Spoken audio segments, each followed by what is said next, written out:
Alors, bonsoir à tous. Bienvenue à cette séance extraordinaire du budget 2023 de la municipalité de L'Anse-Saint-Jean. Ouverture de la séance. J'aurais besoin d'une proposition pour faire l'ouverture de la séance. Proposée par M. Yvan Côté, appuyé de M. Daniel Boudreau. Au point 2, lecture et adoption de l'ordre du jour. Je vais demander à Mme Boudreau de nous faire la lecture et l'adoption de l'ordre du jour, s'il vous plaît. Oui. Alors, en 1, ouverture de la séance. 2, lecture et adoption de l'ordre du jour. 3, présentation et adoption des prévisions budgétaires 2023. 4, période de questions. 5, fermeture de la séance. Merci, Mme Boudreau. Donc, proposeur pour accepter l'ordre du jour tel que proposé. Proposé par M. Daniel Corbeil, appuyé de M. Michel Boudreau. Point 3, présentation et adoption des prévisions budgétaires 2023. Donc, je vais passer la parole à M. Desbiens. Ah, c'est moi avant? Ah oui, c'est vrai, excusez-moi. Donc, naturellement, budget 2023, le contexte budgétaire a été préparé, en fait, le budget 2023 a été préparé à partir des données du rôle d'évaluation 2022, 2023, 2024. On est à l'an 2 du rôle d'évaluation.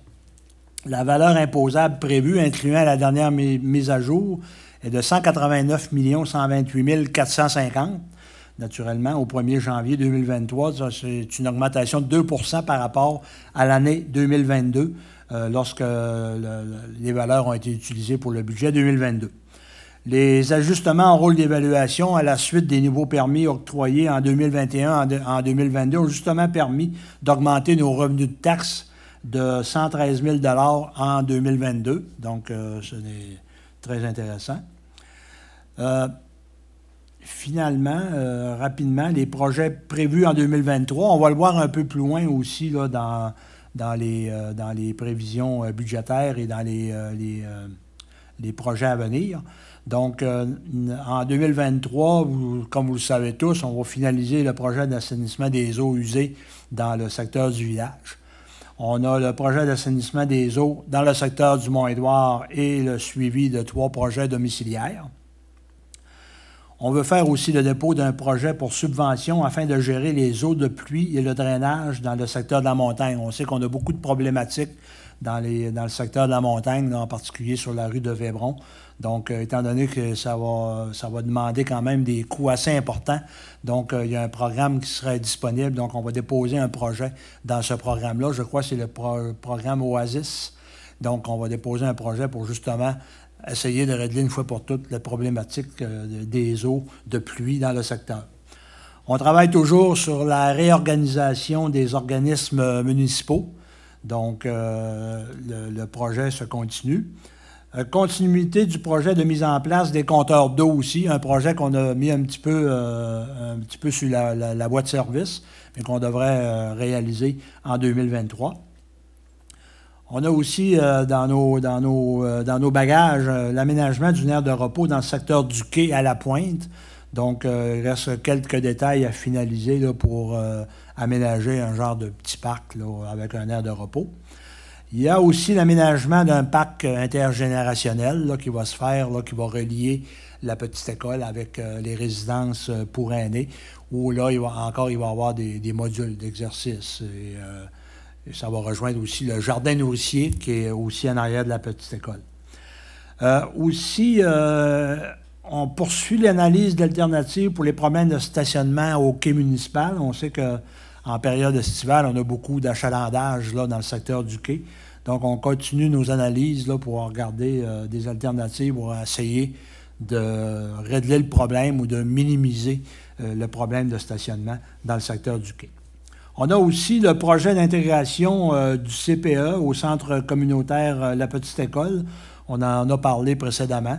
Ça, c'est quand même un beau projet là, où on va intégrer le CPE à la petite école, ce qui va compléter un peu le secteur intergénérationnel avec la garderie, le centre communautaire, les résidences pour personnes âgées. Et donc, c'est un beau projet qu'on tient beaucoup à réaliser. On veut aussi créer un poste là, afin d'embaucher une ressource dédiée aux loisirs. Donc, on travaille là, sur ce dossier-là.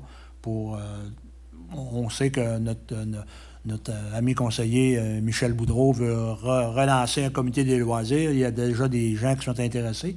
Donc, on va essayer d'amener de l'eau au moulin pour concrétiser ce projet-là. Donc, sans plus tarder, je passe la parole à M. Desbiens pour les questions de chiffres. C'est lui l'expert. M. Desbiens. Merci. Donc, ici, on vous présente, là, pour débuter, un budget sommaire. Donc, dans le budget sommaire, là, ce qu'on fait, dans le fond, on vous présente le budget 2022. Donc, ce qui avait été prévu là, dans le budget précédent, et ensuite, on vous présente le 2023. Se souvenir, parce qu'on va faire mention quelquefois durant la présentation, là, le budget 2022 a été fait en septembre-décembre 2021. Donc, des fois, on va parler encore un peu de la pandémie, certaines incertitudes qu'on avait à ce moment-là, qui vont expliquer là, parfois certains écarts. Donc là, on a vraiment le montant global. Là, donc, on voit là, que sans les organismes contrôlés, donc sans considérer les honoraires de gestion du camping et du Mont-Édouard, juste en gestion municipale, là, on a un budget là, qui est d'environ 4 millions là, au total.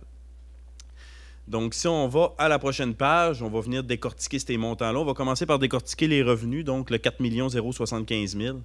On voit qu'il est décortiqué en 1, 2, 3, 4, en 5 catégories. On va aller à la prochaine slide. On va commencer avec la catégorie revenus de taxes. Donc, on voit qu'en 2022, on avait 3 128 000. On a passé à 3 262 000. Qu'est-ce qu'on a dans le 3 262 000? Donc, on a des taxes foncières générales. En 2022, on avait 2 336 000. On est rendu à 2 450 000. Deux impacts là-dedans. Le premier, M. le maire en a fait mention tout à l'heure là, avec les nouveaux permis de construction, la hausse des valeurs foncières de 2 on est allé chercher là, à peu près 100 000 $ de plus. Et par la suite, on a aussi là, une petite portion là, d'ajustement là, du taux de taxe là, qu'on va voir un petit peu plus en fin de présentation. Par la suite, taxe de compensation pour les services. Taxe de compensation, on parle aqueduc, égout, matières résiduelles, donc les déchets, le recyclage, vidange des fosses septiques, matières organiques. Donc, on avait 736 000, on tombe à 745 000. Encore une fois, ça, c'est... Oui, on parle d'unités additionnelles là, qui se sont rajoutées là, côté aqueduc et égout. Mais on parle aussi là, de quelques variations qu'on a là, au niveau là, des taux de facturation, qu'eux aussi, on va voir dans le détail en fin de présentation. Et par la suite, dans les tenants lieux de taxes, on avait à peu près 55 000, on tombe à 67 000. C'est beaucoup les tenants lieux de taxes d'école. Donc, en 2021, on savait qu'avec le nouveau pacte fiscal, là, on allait avoir un ajustement, mais on ne savait pas encore à quelle hauteur. Donc, par prudence, on avait mis les mêmes montants que l'année passée. Cependant, en 2022, quand les montants ont rentré, là, les tenants lieux de taxes école là, avaient été bonifiés par le gouvernement.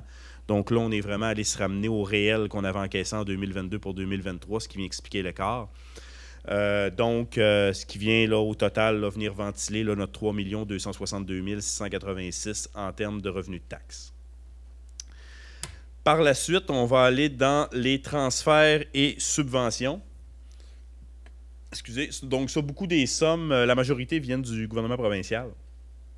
Donc, on a voirie locale et transport. Donc, ça, c'est une subvention du MTQ là, pour l'entretien de nos chemins. C'est une subvention annuelle, là.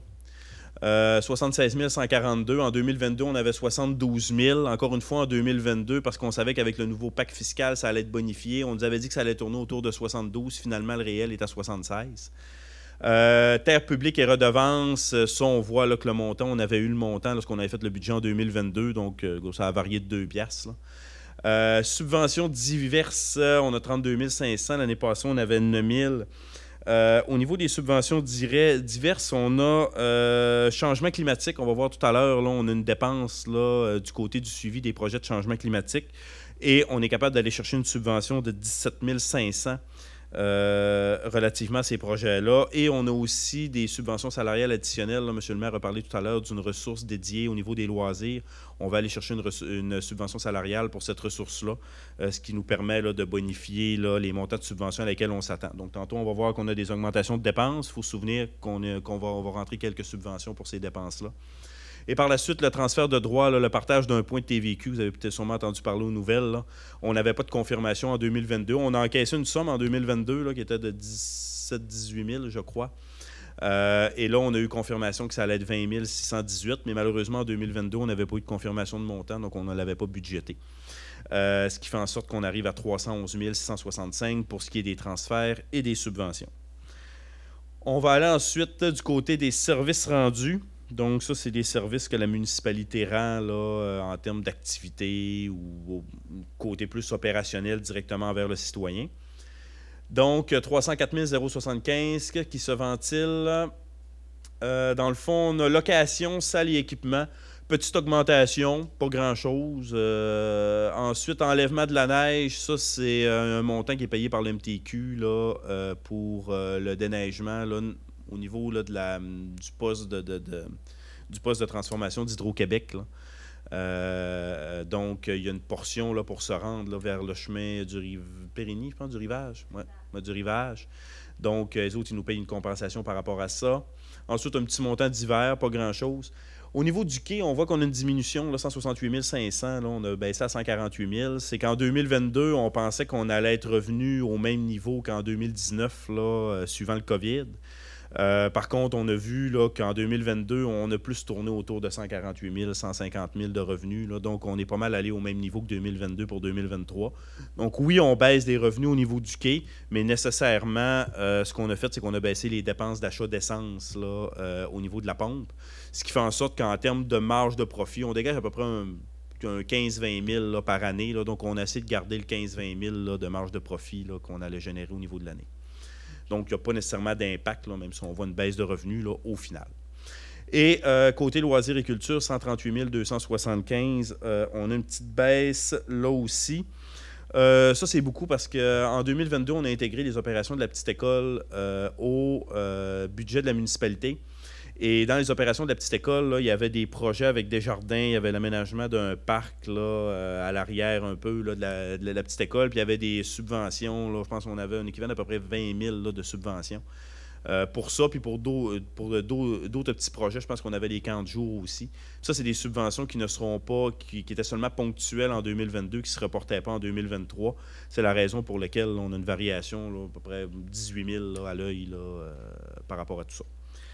Donc, ce qui vient nous sortir des services rendus à 304 075. Par la suite, imposition de droit. Imposition de droit, pas beaucoup de variations. Là, donc, licence et permis, petite variation de 500 $. Mutation immobilière, on a gardé les mêmes budgets. Puis, dans le divers, il y a un petit 500 $. Là, on s'est reporté un peu là, à ce qui touchait à notre réel de 2022. Là, parce qu'encore une fois, là, dans la colonne 2022 que vous voyez là, c'est le budget 2022, c'est pas le réel 2022. Donc, on a une variation de 1 000 $, là, rien de majeur. Et finalement, on s'en va dans les autres revenus. Les autres revenus, 117 346. Amendes et pénalités, on a monté un petit peu par rapport à ça, mais rien de majeur. Dans les intérêts, on a quand même une hausse de 6 000 $. La raison étant que, bon, en septembre 2021, on avait encore le COVID. Puis on se souvient qu'en 2020, le conseil municipal avait pris la décision de donner un congé d'intérêt là, au niveau des comptes de taxes. On savait qu'on parlait d'une 4e vague. Est-ce que le conseil allait vouloir donner un congé de taxes ou pas? Fait qu'on avait été un petit peu prudent là, au niveau là, de nos revenus de taxes. Là, on n'était pas allé au même montant que les années passées. Maintenant, pour le budget 2023, là, on ne pense pas nécessairement avoir de problématiques là, particulières ou de mise en quarantaine comme on a vécu du côté COVID. Donc, on s'est vraiment ramené au montant habituel là, qu'on encaissait là, au niveau des revenus d'intérêt. Vente de terrain, bon, on n'en a plus bien, fait qu'on a mis un 0 là-dedans. Il y a peut-être la vente des terrains au niveau du Mont-Édouard, mais ça va être affecté à un règlement d'emprunt, donc ça ne passera pas dans notre fonds de fonctionnement. Donc, le 0 est bon. Et par la suite, dans les autres revenus, petite variation, pas grand-chose, donc qui vient donner notre total de 117 346.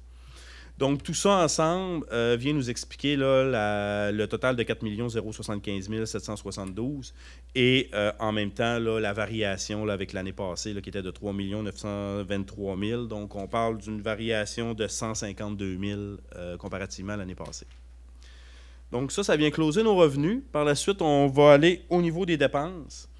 Donc, au niveau des dépenses, on a 1, 2, 3, 4, 5, 6, 7 catégories. On va commencer avec la première, administration générale. Donc, administration générale, 756 050.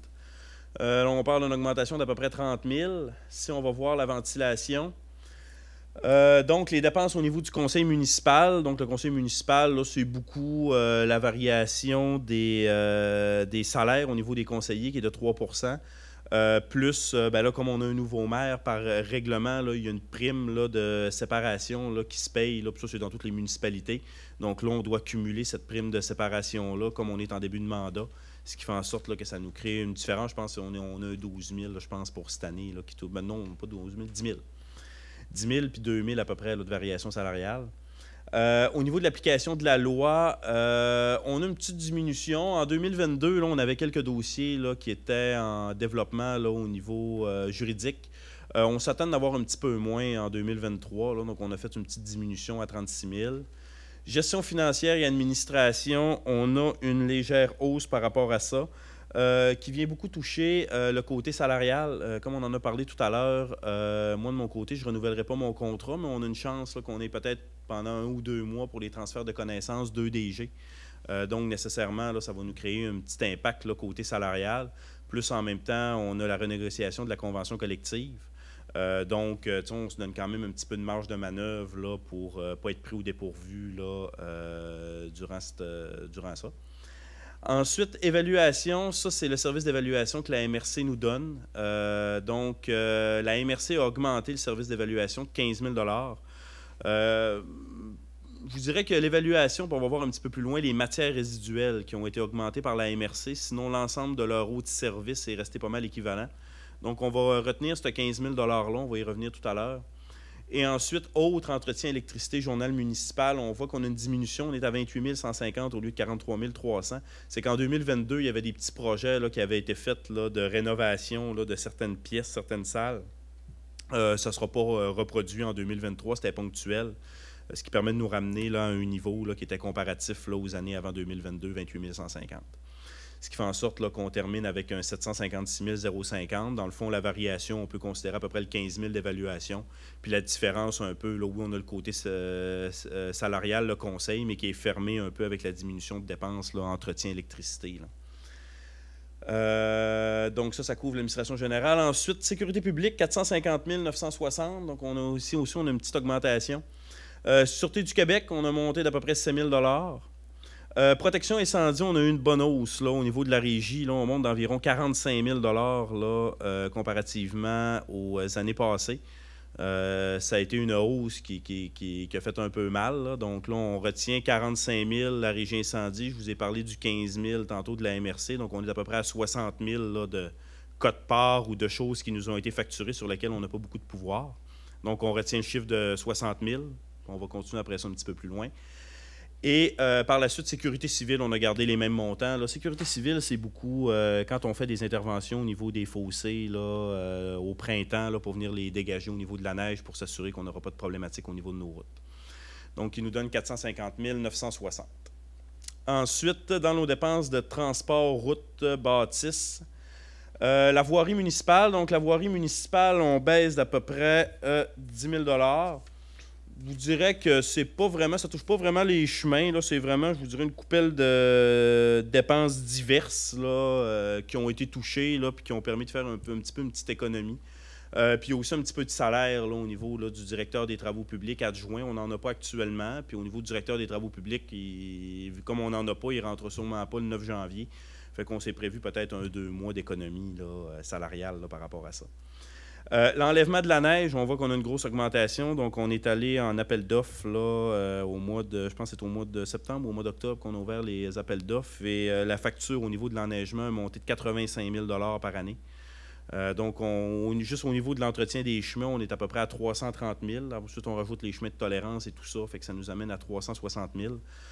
Fait que là, on parle de 85 000. Tantôt, on a parlé du 60 000, là, MRC 15 000, Régie 45 000. Donc, on frise à peu près là, le 150 000 d'augmentation, là, qui n'est pas nécessairement des éléments sur lesquels on a du pouvoir. Au niveau de nos ouvertures de soumission, on avait un seul soumissionnaire. Puis nécessairement, on doit quand même assurer le service au niveau du déneigement. Là, donc, la soumission a été acceptée là, à ce montant-là. Donc, 150 000 de dépenses qui sont un petit peu plus difficiles là, à gérer et à contrôler parce qu'on n'a pas vraiment de pouvoir sur ces dépenses-là. Quand on va faire le bilan tout à l'heure là, avec les taux de taxes, on va revenir sur ces 150 000-là. Éclairage des rues et des ponts, donc petite diminution, pas grand-chose. Au niveau de la circulation, 5 500, on avait 11 400. C'est beaucoup des achats de panneaux. Là. Dans les dernières années, on a acheté pas mal. Puis on avait aussi le projet en 2021, on avait fait la signalisation au niveau du secteur du quai. On a acheté beaucoup de panneaux encore là, en 2022, là, beaucoup des no parking, essayer de diriger davantage le trafic. Il y a beaucoup de situations qui nous étaient signifiées par les citoyens, là, des automobiles, des VR qui ne se parquent pas aux bons endroits. Là, on s'attend là, à être capable de ramener le budget là, à un niveau là, qui était pas mal équivalent là, aux années 2018-2017 et auparavant, là. Donc qui tourne autour de 5 500. Transport adapté, bien, ça, c'est une cote qu'on doit payer au niveau du transport adapté. Là, donc, on a une petite augmentation de 3 500 là-dedans. Autre petit montant, là, 750 pièces, qui nous amène à 682 566. La majorité de la hausse étant, encore une fois, là, due au contrat de déneigement. Ensuite, dans l'hygiène du milieu, on a l'aqueduc, l'égout, les matières résiduelles, puis l'environnement. Donc, dans le fond, on a premièrement l'approvisionnement de l'eau potable. Ça, c'est nos usines d'eau potable. On voit là, qu'on se maintient pas mal au même budget. Réseau de distribution, on a une légère diminution. C'est parce qu'en 2022, là, on a prévu là, quelques études et quelques analyses, là, beaucoup au niveau du réseau de distribution du Mont-Édouard, avec la capacité du puits. Cependant, là, les études ont été réalisées en 2022, donc elles ne se reproduiront pas en 2023, la raison pour laquelle on a une légère baisse. Traitement des eaux usées, là, on a une petite augmentation. Il nous reste encore un petit peu de travail au niveau de l'usine, puis quelques petits coûts là, qui vont passer dans le fonctionnement. La majorité vont passer dans l'investissement, mais on a encore quelques petites dépenses de fonctionnement puis de support là, professionnel. Donc, on est venu mettre une petite augmentation là. Au niveau des matières résiduelles, on voit, comme je vous avais dit, la MRC a augmenté deux choses, donc le service d'évaluation et les matières résiduelles. Donc, les matières résiduelles là, qui ont augmenté d'un montant d'à peu près 11 000 $. Et côté environnement, ça, c'est nos projets du côté changement climatique. Donc, on a 43 120. On voit qu'on se compare là, avec 2022. Mais si on se souvient, là, tout à l'heure, je vous ai parlé qu'on avait dans nos revenus là, une subvention de 17 500 là, pour nous aider à payer le 43 000. Là. Donc, au net, là, on tourne plus autour de 25-26 000. Ce qui fait en sorte qu'on termine à 612 033, qui est un poste là, en tout et pour tout là, qui s'est pas mal maintenu là, avec l'année 2022. Ensuite, développement économique et urbanisme, 464 381. Là-dedans, on a urbanisme et jaunage, ça, on s'est pas mal maintenu là, au niveau de nos dépenses. Industrie et commerce, légère petite baisse. C'est beaucoup des ajustements de coûts là, au niveau du programme FDT, là. On veut aller puiser un petit peu plus dans le programme FDT de la MRC pour les besoins municipaux. Là, donc, ça a créé une petite variation, là, pas grand-chose. Tourisme, petite variation non plus, là, à peu près un 3 000 $, là, on n'a rien de majeur. Programme d'aide et publicité. Là-dedans, dans le programme d'aide, on a les taxes au niveau de la maison des aînés là, qui profitent d'un taux de taxe, donc ils sont dans nos revenus. Puis nous autres, on se crée une dépense là, pour venir faire le crédit. Par l'année passée, on avait aussi un budget de publicité de 12 000 $. Ce budget-là a été ramené à 2 000 $. Donc, le conseil municipal a coupé un 10 000 là, au niveau de la publicité, l'affichage sur les activités de la municipalité de Lens, etc. Donc, on va être un petit peu moins affiché. Ça va peut-être être plus le Mont-Édouard là, avec ses activités hivernales là, qui va faire l'affichage côté publicitaire pour 2023. Et par la suite, dans la section « Autres biens », c'est la même affaire. Et dans la section « Autres », ça touche les dépenses de quai. Là. Vous vous souvenez, là, on a baissé tantôt d'à peu près 20 000 $ là, les revenus là, du quai. On voit qu'on a baissé d'à peu près 20 000 là, les dépenses d'essence au niveau du quai, ce qui fait en sorte qu'en tout et pour tout, là, on va aller chercher à peu près là, la même marge. Il faut comprendre que dans la route, je n'ai pas juste les revenus d'essence, j'ai d'autres choses aussi. Là. Donc, c'est pour ça qu'on est à 178 000. J'avais 164 000 de revenus, mais 164 000, c'était juste le quai. Dans le 178 000, j'ai le quai et j'ai d'autres choses. Ce qui fait au total là, 464 381, là, donc une diminution comparativement à 2022. Par la suite, dans les loisirs et culture, 636 440, qui est composé d'édifices, salles communautaires, équipements de loisirs. Là-dedans, on parle beaucoup du centre communautaire, la petite école. Légère augmentation, beaucoup dû, on a vu tout à l'heure l'intention du conseil municipal d'embaucher une nouvelle ressource dédiée aux loisirs. Donc, on s'est rajouté à peu près un 35 000 de salaire. On ne sait pas trop, peut-être un petit peu plus temps partiel que temps plein. Donc, on s'est mis un 35 000 budgété qu'on considérait comme prudent pour une première année. Ce qui vient majoritairement expliquer la variation 2022-2023. Par la suite, on constate que dans les autres postes, là, on s'est tout maintenu. La bibliothèque, les subventions aux organismes, on a conservé le même montant. Et la subvention annuelle qu'on donne à la station de ski continue de rester à 150 000. Ce qui nous donne 636 440 au total. Et finalement, on a les intérêts et les frais de financement, 115 492. Là-dedans, un petit peu d'augmentation au niveau des frais d'intérêt à long terme. Cependant, on a diminué un peu les frais d'intérêt à court terme au niveau des marges de crédit de 3 000. On va se faire une petite stratégie quand on va faire l'assainissement des eaux pour essayer de diminuer le plus possible l'utilisation de la marge de crédit à court terme en faisant 2 emprunts distincts plutôt que d'en faire un gros en fin de projet. Donc, ça va nous aider un peu à économiser, puis ça nous permet de nous ramener pratiquement à l'équivalent qu'on avait en 2022. Et tout ça nous amène avec des dépenses totales de 3 717 922, si je lis bien, malgré la petite barre noire qui passe au travers. Si on va ensuite au niveau des affectations, là-dedans, on a nos remboursements de la dette à long terme. Donc, quand on rembourse notre dette à long terme, c'est notre fonctionnement qui paye notre investissement. Donc, ça vient affecter notre budget. On en a pour 300 900. Petite hausse, c'est beaucoup le règlement parapluie de 150 000 dont on commence les paiements en 2023 qu'on n'avait pas en 2022. Après ça, on a la réserve sur la dette à long terme. Ça n'a pas beaucoup changé. Ça, c'est des montants qu'on a de réservés pour nous aider à payer notre dette à long terme. Affectation de fonds et surplus, on a un 13 250, on avait 6 000. L'augmentation est beaucoup due. Maintenant, on a l'obligation de se faire un fonds réservé pour les élections. Donc, une élection au niveau de la municipalité, ça coûte à peu près 20 000 par année. Donc, on vient mettre un 5 000 pendant 4 ans. Donc, à la prochaine élection, dans 4 ans, on va avoir un 20 000 de côté pour être capable de la payer. Montant pour voir dans le futur, pas mal le même montant. Et on voit qu'on fait une petite économie, les investissements, même le fonctionnement. C'est que des fois, quand on fait des investissements, mais on n'a pas de règlement d'emprunt, on n'a pas de subvention, on n'a rien, bien nécessairement, ça vient affecter notre budget de l'année. Là, on a fait une planification en 2023 pour s'assurer de ne pas aller piger dans notre fonctionnement. C'est pour ça qu'on est à zéro. Puis on voit qu'au total des affectations, 357 850, on s'est pas mal ramené au même montant que 2022 grâce à ça. Donc, on voit ici, c'est comme une espèce de petit tableau résumé. Là, on va regarder majoritairement la colonne en jaune. Donc, on a 4 075 772 de revenus.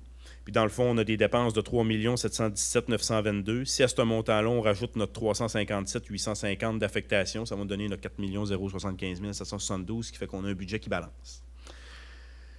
Par la suite, on va aller à la prochaine slide. La slide investissement. Ça, ce qu'il faut comprendre, c'est que là-dedans, M. le maire, tout à l'heure, a parlé des différents projets qui étaient planifiés pour cette année puis les prochaines années. Il faut considérer que l'objectif de ça, c'est pas de venir dire qu'on va tout faire le projet en 2023. C'est plus pour expliquer, voici, j'ai un projet avec des coûts et voici la façon dont je vais le financer. Est-ce que quelle portion je vais aller en règlement d'emprunt, quelle portion je vais aller en subvention, pour être capable de bien attacher ça, puis venir après ça dire qu'est-ce qui va avoir un impact sur mes taux de taxes et qu'est-ce qui n'en aura pas. Donc, on a l'assainissement des eaux Mont-Édouard, on a 3 150 000. Là-dedans, on a vu tout à l'heure, à Régulière, on a passé un règlement d'emprunt de 3 millions. Là-dedans, on va avoir des subventions d'environ 50 000 $, puis dans nos fonds réservés, on va aller chercher un 100 000.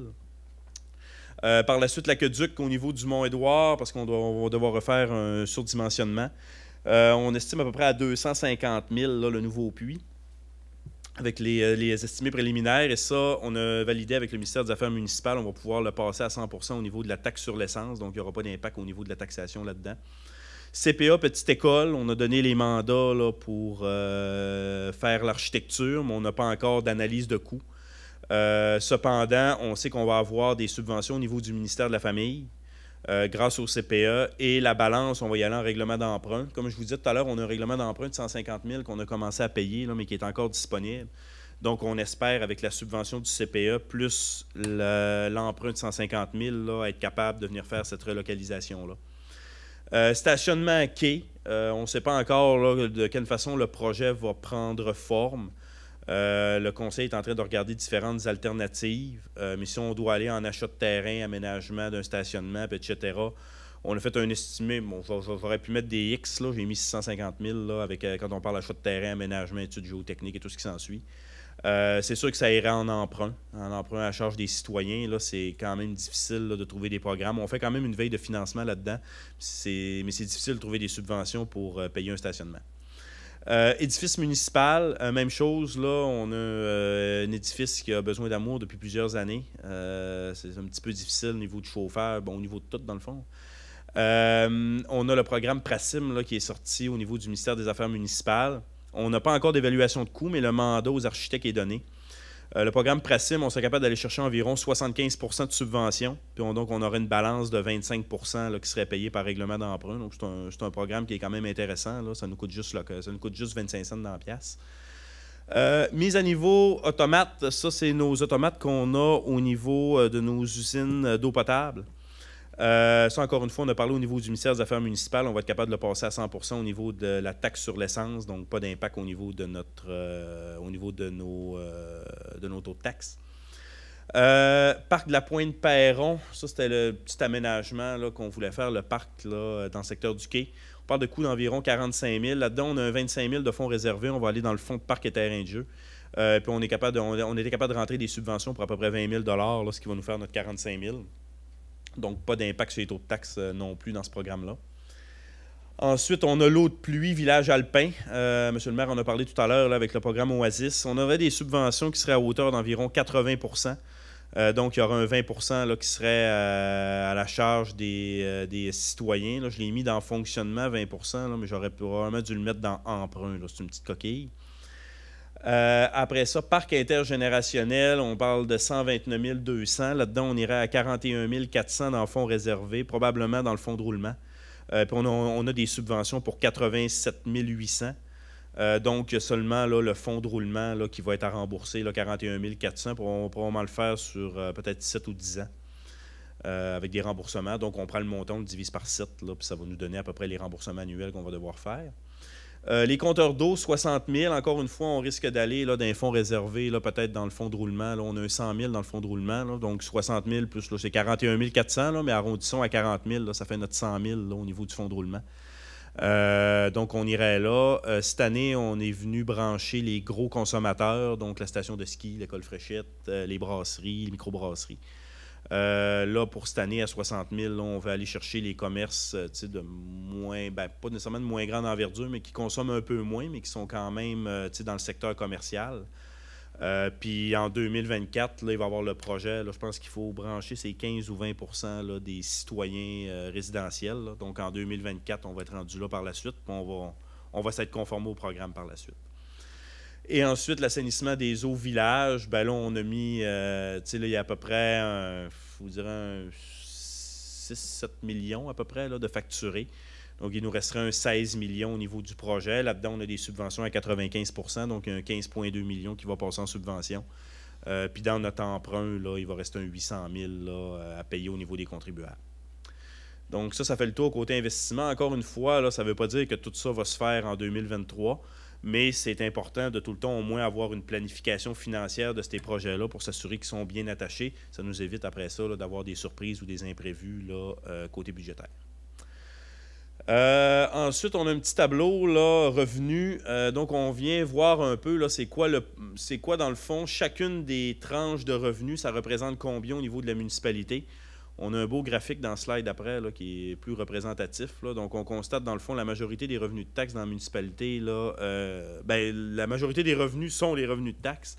On est à 80 %. Beaucoup de municipalités tournent autour de 75 %. Nous autres, on est à 80 %. Ça peut être expliqué parce que souvent, les municipalités vont avoir leur propre service de loisirs, vont avoir, quand ils vont faire là, certaines opérations, tandis que nous autres, la municipalité de l'Anse-Saint-Jean s'est beaucoup fait des organismes. Elle s'était fait un organisme pour la petite école, elle s'était fait un organisme pour le camping, pour la station de ski. Ce qui faisait en sorte qu'il y avait plusieurs activités qui étaient comme données en gestion externe. Ce qui fait en sorte que, comme on enlève ces gestions externes-là, donc la portion municipale pure avec les taxes augmente un peu. la raison pour laquelle le pourcentage est un petit peu plus élevé à l'Anse-Saint-Jean.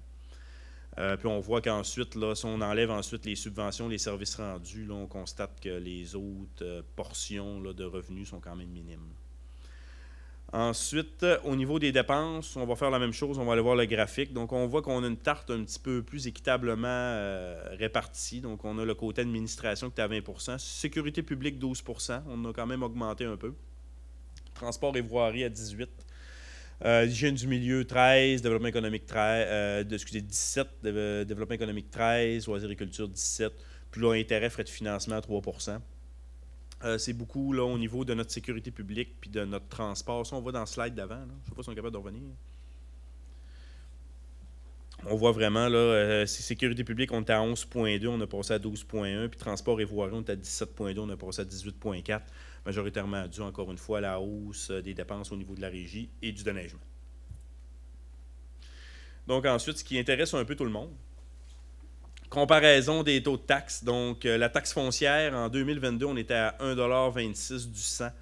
On va tomber à 1,30 $ en 2023, ce qui fait une augmentation de 4 sous. L'augmentation de 4 sous, ça va créer des revenus supplémentaires de 76 000 $. Comme on a vu tout à l'heure, quand on a regardé la MRC, la régie, le déneigement, on avait un 150 000 là, qui a rentré, là, sur lequel on n'a pas beaucoup de pouvoir. Plus on avait quelques petites dépenses aussi, un petit peu des salaires, etc., qui ont augmenté.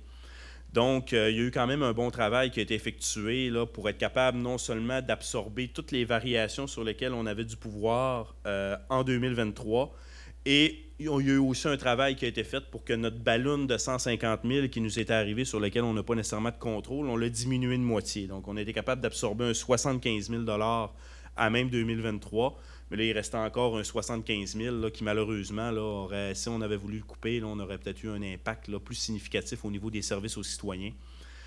Donc, c'est ce qui vient expliquer là, la hausse de 4 sous. Donc, à l'origine, on avait une hausse de 8 sous, a été diminuée de moitié, puis on a réussi là, par la suite, avec ce qu'on avait le contrôle, à se maintenir là, dans les autres dépenses. On va voir ensuite les taux de compensation pour les services. Donc, la taxe sur l'aqueduc, on était à 225, on tombe à 200, donc on a une économie de 25 $ pour les gens qui payent de l'aqueduc.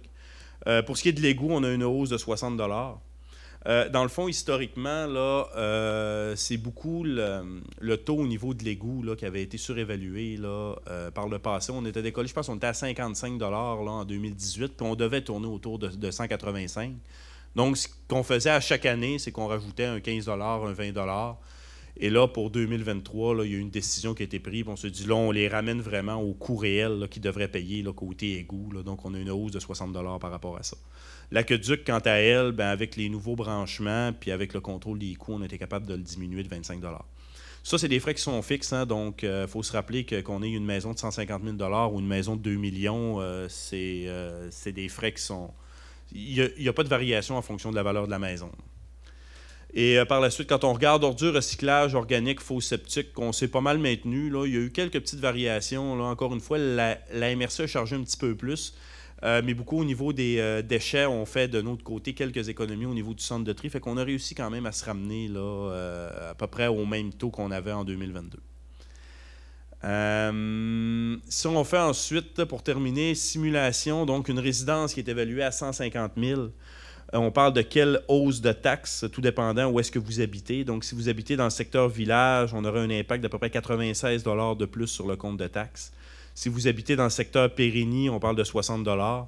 Quand on va dans les différents secteurs, on sait que le village, ils ont l'aqueduc, ils ont l'égout. On sait que le secteur Périgny, les autres sont en faux septique, ils n'ont pas d'aqueduc. Donc, c'est pour ça qu'on a quelques variations. Puis après ça, on parle secteur Mont-Édouard, Génolac, Vébron, 47 $, Mont-Édouard, Bassin, 44 $ et Mont-Édouard, Développement municipal, 144 et 64 $. Ça, c'est des secteurs dans lesquels là, ils ont quelques taxes de secteur lorsqu'il y a eu des investissements au niveau de l'aqueduc et tout ça.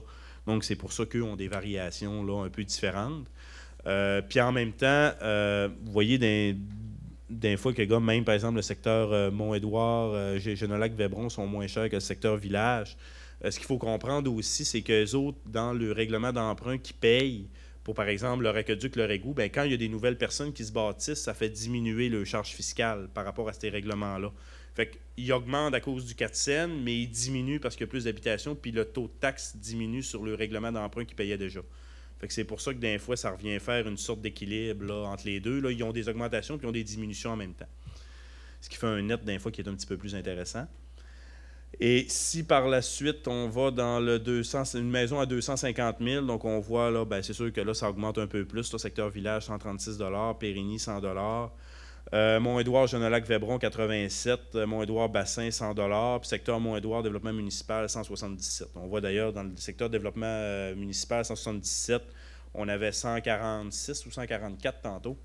On voit qu'ils ont monté de seulement 30 $, mais on a fait une augmentation de 40 % de l'évaluation foncière. Fait qu'on voit qu'il y a comme une absorption qui se fait à mesure que la résidence là, gagne en termes d'évaluation. Et par la suite, conclusion. Donc, je redonne la parole au maire. Merci, M. Desbiens. Donc, naturellement, en conclusion, comme vous pouvez le constater, le conseil municipal a pris quand même des décisions importantes pour essayer de maintenir un niveau acceptable de la capacité de payer des citoyens, de la qualité de vie aussi, tout en maintenant naturellement nos infrastructures. C'est important de maintenir nos infrastructures pour pas qu'ils dépérissent plus. Donc, quand ça dépérit, ça coûte plus cher. Et naturellement, on vit tous dans une période inflationniste. On regarde tout ce qui se passe là, sur la planète, si on veut, avec toutes les augmentations de coûts. Donc, moi, je pense qu'un travail très important a été fait là, pour essayer de minimiser l'impact sur nos citoyens. Comme le disait Jonathan tout à l'heure, au départ, là, avec ce qu'on avait d'inconnu, c'était 8 cents là, qui figurait comme augmentation. Mais avec le travail qui a été fait, puis avec des décisions importantes, puis de couper certaines dépenses, ça nous a permis quand même de ramener l'augmentation à 4 cents là, pour l'année 2023.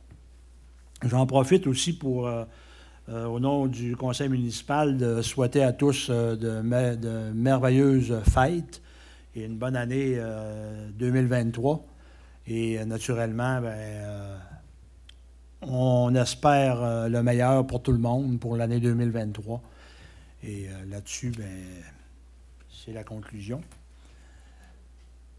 Est-ce qu'on doit adopter? Oui, ça prendra un proposeur pour adopter les prévisions budgétaires 2023, proposées par M. Daniel Boudreau, appuyé de M. Michel Boudreau. On serait rendu au point 4, période de questions du public concernant les prévisions budgétaires 2023. Est-ce qu'il y avait des questions?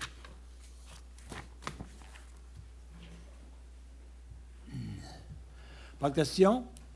Merci à tous. Fermeture de la séance. On prendra à ce moment-ci une proposition pour la fermeture de la séance, proposée par M. Daniel Corbeil.